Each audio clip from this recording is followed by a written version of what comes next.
pas, je suis une très grande fan de thrillers. J'en lis depuis vraiment des années. Je pense que j'ai commencé à en lire peut-être à la fin de mon collège. En tout cas au début du lycée, c'est sûr, j'en lisais déjà. Alors ils n'étaient pas forcément tous très méchants, très sanglants ou tout ce que vous voulez, mais les thrillers c'est quelque chose de finalement très large et ça s'adresse pas seulement aux personnes qui sont avides de sensations fortes.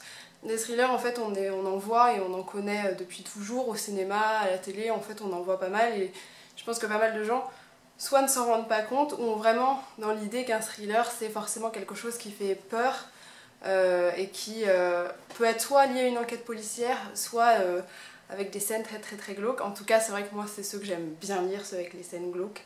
C'est peut-être pas très sain mais en tout cas je trouve ça toujours un petit peu plus, pas surprenant, mais on a toujours envie de savoir jusqu'où va aller l'horreur. C'est assez triste à dire quand même, mais bon, voilà. Donc d'après internet, j'ai fait mes petites recherches, hein, c'est pas moi qui établis ces 3 genres différents de thrillers, mais il en existe 3. Alors on a le thriller en général policier, donc là ça ressemble plus à un polar classique, sauf qu'on va avoir ce degré de tension, de suspense qui est assez important, qu'on a peut-être moins dans un polar simple. C'est-à-dire qu'un polar simple, on va peut-être suivre que l'enquêteur, on va suivre son enquête et ce sera peut-être assez... pas froid je dirais, mais on sera peut-être un peu plus distant de l'horreur qui se prépare en général dans ces bouquins-là, ou en tout cas des meurtres, des intentions du meurtrier. Donc on va avoir ce côté enquête, mais souvent on a aussi le point de vue des autres personnages, donc soit des futures victimes, d'un potentiel tueur. Des fois on a ce point de vue-là aussi qui est partagé, ce qui est assez bien je trouve, puisque ça rend le roman plus vivant. On a le thriller psychologique, donc là c'est plus... En fait, c'est peut-être plus qu'on a l'habitude de voir à la télévision ou au cinéma. Ça va vraiment être on va vraiment suivre un personnage principal, ce sera pas forcément lié en fait, à une enquête policière, mais il va lui arriver des choses, il va se passer pas mal de choses dans son entourage, ça peut être son entourage qui s'en prend à lui, pas de façon sanglante, hein, ça peut être j'essaye de te foutre en prison parce que tu m'énerves, j'essaye de prendre à partie ton entourage. Enfin, un thriller psychologique, ça peut être assez vaste en fait. Et on a le thriller paranoïaque, et donc là en général on suit vraiment une seule personne et tout l'univers qu'elle se crée autour d'une psychose, d'une peur qu'elle a. Il va se passer plein de choses dans sa tête, elle va penser que tout le monde est contre elle, contre lui, hein, ça dépend de la personne qui narre. Là on va plutôt être dans une démarche... ce sera pas du huis clos parce que c'est pas forcément dans un seul endroit, mais ça va être les angoisses d'une personne vis-à-vis du monde qui l'entoure. Des angoisses qui peuvent être fondées ou pas, hein, bien sûr, ça dépendra de ce qu'en fait l'auteur. Bref, donc on a ces 3 grandes catégories là, et du coup je trouve que c'est ça qui est bien dans les thrillers, c'est que ça peut s'adresser à vraiment plein de gens différents. Du coup moi je voulais vous présenter des thrillers qui selon moi sont pas mal pour commencer, qui peuvent être... assez intéressant, assez facile au premier abord si vraiment le thriller c'est quelque chose qui vous fait assez peur ou que vous connaissez pas bien et que vous avez peur en fait d'aborder. Parce que c'est vrai que trouver un bon thriller, je dis pas que c'est pas facile parce qu'il y a plein de bons thrillers, mais quand on commence c'est vrai qu'on sait pas vers quoi se tourner et on peut avoir assez peur. C'est vrai ça? Oh le vent, oh le vent. Alors le tout premier thriller que je vais vous présenter, c'est un classique, Dix Petits Nègres d'Agatha Christie. Ce roman a fait l'objet de pas mal d'adaptations cinématographiques, voire même de séries, je suppose de téléfilms parce que c'est quand même un bouquin qui est assez culte, et pas mal de films, souvent assimilés à du film d'horreur parce qu'il y avait des scènes qui étaient pas très sympathiques, plutôt sanglantes, se sont inspirés de ce bouquin-là et ont un peu détourné, en fait ils ont utilisé le concept même du livre et l'ont détourné un petit peu, l'ont refait de façon, on va dire, actuelle, puisque c'est un roman qui se passe au milieu du 20e, je crois bien. Donc bon, c'est pas tout récent si vraiment on veut s'en inspirer, à moins de l'adapter au sens propre du terme. Donc l'histoire de Dix Petits Nègres, ce sont donc plein de personnes, enfin une dizaine, je crois qu'il y a 10 ou 11 personnes, 10? Bah oui, 10 Petits Nègres, je suis bête. Donc ce sont 10 personnes qui sont invitées sur une île qui est mystérieuse, c'est-à-dire que tout le monde a entendu parler d'elle mais personne ne sait ce qui s'y passe. Plein de personnes sont invitées à se rendre sur cette île, ils ont reçu une invitation assez privée, et c'est plein de profils différents. Ça va être une star hollywoodienne, un intellectuel, un médecin, un enquêteur, enfin ça va être plein de profils vraiment complètement différents et assez contrastés. Et donc en fait, bon bah elles vont faire connaissance et ainsi de suite, mais au fur et à mesure du livre, elles vont être confrontées à des espèces de, en fait, de poèmes, hein, il me semble bien que c'est un poème, donc de parties de poèmes qui parlent d'un nègre à qui il arrive quelque chose. Ça me fait assez mal de dire un nègre parce que c'est pas le nègre au sens propre de la personne qui écrit l'histoire, c'est la version assez raciste pour noir, donc ça me fait un peu mal au cœur. Donc bon, d'un personnage, on va dire, à qui il arrive quelque chose, et quand il découvre ce poème, généralement, dans les minutes qui suivent, en la demi-heure, on va dire, il y a bien une personne sur les 10 à qui il arrive globalement la même chose. Il va y avoir en fait des espèces de morts successives et tout le monde va se demander qui les organise et ils vont finalement se demander si c'est pas l'un d'entre eux qui en est responsable. C'est plus ou moins un huis clos puisque ça se passe que sur cette île. Après il y a plein d'endroits à explorer sur cette île. Bon elle est pas gigantesque mais bon on a un manoir, on a une falaise, on a des paysages donc ça évolue dans tout ce domaine là. Et donc nous on va suivre l'évolution de ces personnages et on va essayer d'enquêter finalement avec eux sur pourquoi ça arrive, qu'est-ce qui se passe, qui est responsable. Donc moi j'avais beaucoup aimé cette lecture parce que c'était hyper prenant, l'air de rien, même si c'est pas, ça n'a pas été écrit là maintenant, ça vieillit pas mal en fait, ça garde justement cette essence du thriller. Et donc là on est plutôt dans un thriller, dans un thriller psychologique parce qu'on a une série de personnes qui se retrouvent dans un endroit, qui sont confinées et à qui il va arriver pas mal de choses pas très très cool. Et on va essayer de savoir, donc on peut avoir un petit côté policier parce qu'il n'y aura pas des enquêteurs professionnels sur place, ça va être les personnages qui vont mener leur petite enquête, donc on a cette petite aura là qui intervient, puisqu'on essaye de savoir, d'évaluer, de jauger un peu les gens et leurs intentions, leur passé, et on essaye de savoir pourquoi ils pourraient être responsables ou pas. Donc on a cette petite partie, on va dire, de thriller policier, mais c'est pas vraiment ça, c'est plutôt un thriller psychologique dans notre cas. Et il est vraiment pas mal, moi je le conseille, ça peut être pour effectivement des collégiens, ça peut être pour des lycéens, et puis bien sûr au-dessus, hein, pour moi c'est un bon classique et je trouve que c'est un classique qui a fait ses preuves puisque vraiment il a inspiré pas mal de bouquins. Aussi probablement des bouquins, mais pas mal de films, pas mal de séries. C'est un concept qui plaira toujours, plein de gens disparaissent, il arrive plein de malheurs à pas mal de monde, et pourquoi, enfin qui est responsable dans un espace clos. Pour le deuxième livre que je vous présente, c'est un thriller que j'ai adoré, Tu me plais, de Jacques Expert. C'est un tout petit livre, il est vraiment très très court, il fait moins de 200 pages. C'est un bouquin qui peut convenir à vraiment pas mal de monde, pour plusieurs raisons, non seulement parce qu'il est court, pour ceux qui auraient éventuellement pas le temps, pas l'envie, la flemme de lire. Déjà ça c'est un bon avantage. Ensuite c'est pas écrit très très gros, hein. Franchement c'est hyper abordable niveau contenu. Et ensuite l'histoire est vraiment pas mal fichue, la narration est assez chouette et c'est vraiment je pense ce qui m'a le plus plu. Donc dans cette histoire nous suivons donc Vincent et Stéphanie et en fait pas mal de monde qui vont se rencontrer sur une ligne de métro, hein, comme l'indique peut-être ce petit dessin, je sais pas si on voit bien, voilà là on voit bien, avec une petite flaque de sang, enfin des petites gouttes, donc là on comprend bien que c'est un petit peu un thriller quand même. Donc on va suivre Vincent et Stéphanie qui vont se rencontrer sur une ligne de métro, et ce qu'on va apprendre très très vite, je ne vous spoilerai pas là-dessus, c'est que Vincent, il est plutôt du genre tueur en série quand même. Donc il va trouver ses proies un petit peu au hasard, et là il va s'en prendre à Stéphanie qui va avoir les caractéristiques physiques qui l'attirent chez ses victimes. Sympa, pauvre Stéphanie. Et donc on va un petit peu suivre leur vision des choses à chacun.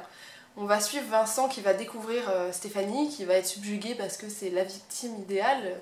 Elle est belle, elle lui plaît, comme le dit si bien le titre.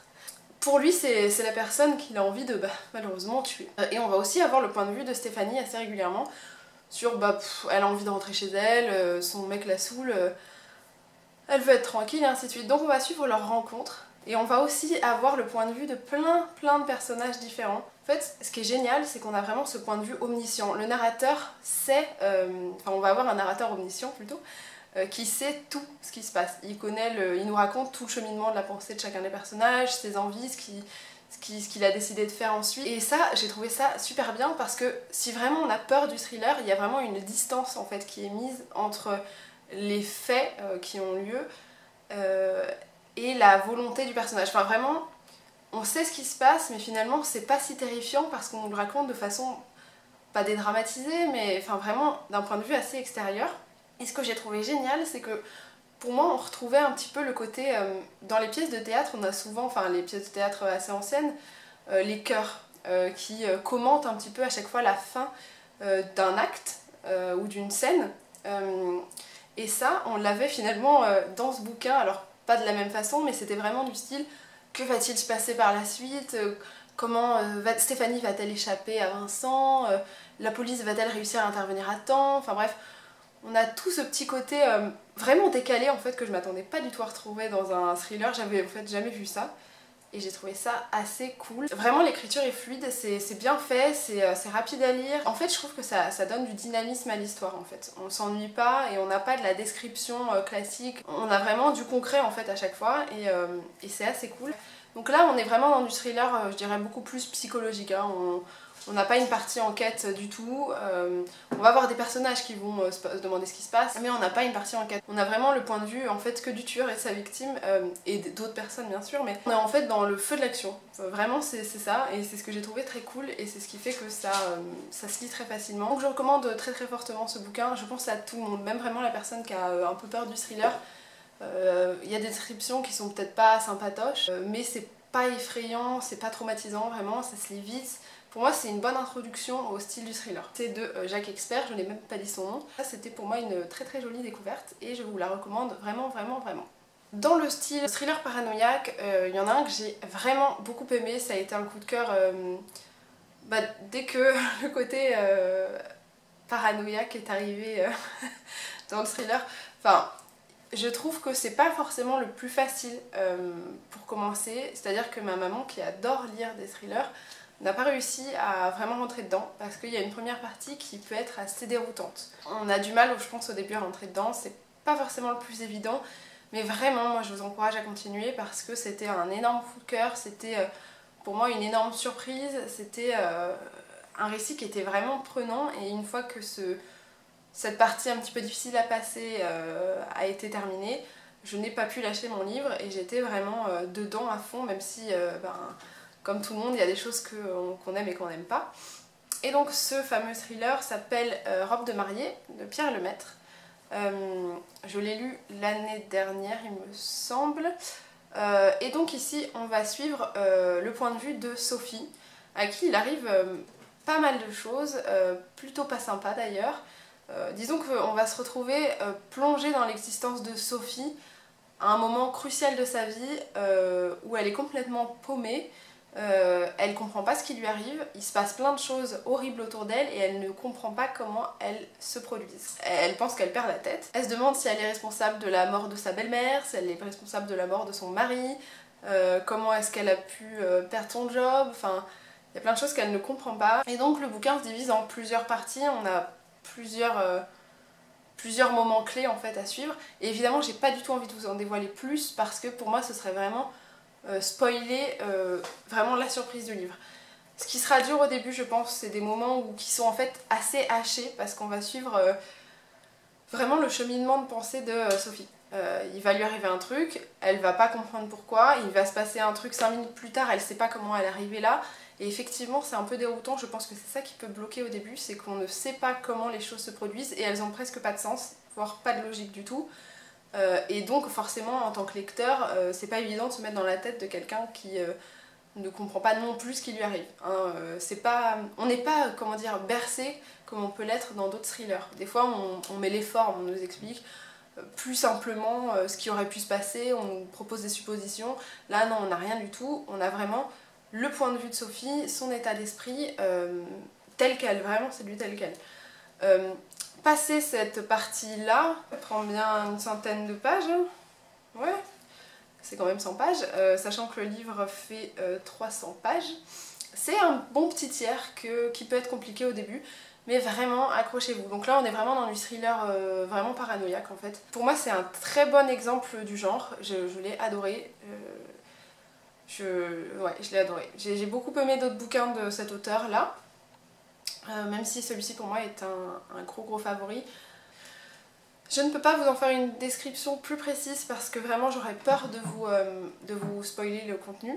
Donc vous pouvez trouver le contenu, le résumé sur, je pense, pas mal de sites, la Fnac, enfin bref, sur internet quoi, qui est plutôt bien fait, qui n'en dévoile pas trop, qui moi m'a intriguée, donc vraiment, allez-y franchement, essayez de dépasser les 100 premières pages si vraiment elles vous bloquent parce que le reste en vaut la peine.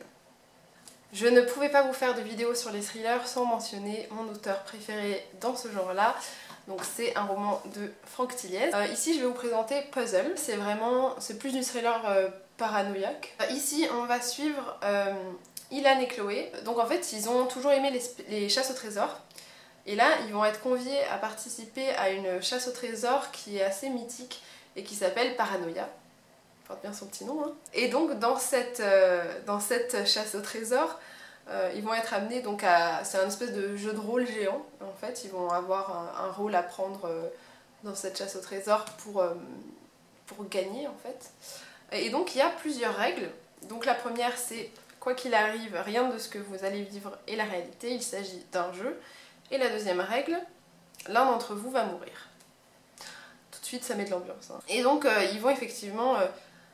trouver un cadavre, les joueurs de cette chasse au trésor, et là tout va commencer, toute la partie thriller va se mettre en place. Et évidemment je vous en dévoilerai pas plus, déjà je trouve que ça donne pas mal envie de commencer ce genre de livre, et c'est là que je dis qu'on retrouve un peu de Deep Teenage, c'est-à-dire qu'on a un indice sur un éventuel mort et pouf, ça arrive. Donc moi j'ai vraiment aimé ce livre, mais après j'aime beaucoup le style de Franck Thiliez, je trouve qu'il se lit très facilement, je trouve qu'il a ce côté, cette plume qui est assez vraiment dynamique, qui est très prenante. C'est souvent des bouquins qu'on n'arrive pas vraiment à lâcher, on a vraiment envie de connaître la suite de l'histoire, et c'est encore le cas pour Puzzle. Souvent ce que j'aime également dans les romans de Franck Thiliez, c'est qu'il apporte ce côté très réaliste. Pour moi c'est un côté... attirant parce qu'on se met à la place des personnages et on se dit ça peut être vrai en fait, je peux comprendre. Il m'a pas déçu du tout, il a plu autour de moi, il y a pas mal de gens qui l'ont lu, donc vraiment allez-y, c'est un bon exemple de thriller paranoïaque. C'est différent de Robe de mariée, c'est pas du tout la même façon d'aborder les choses. Robe de mariée pour moi a un côté plus... il y a un côté très vicieux en fait dedans, qu'on découvre au fur et à mesure du bouquin.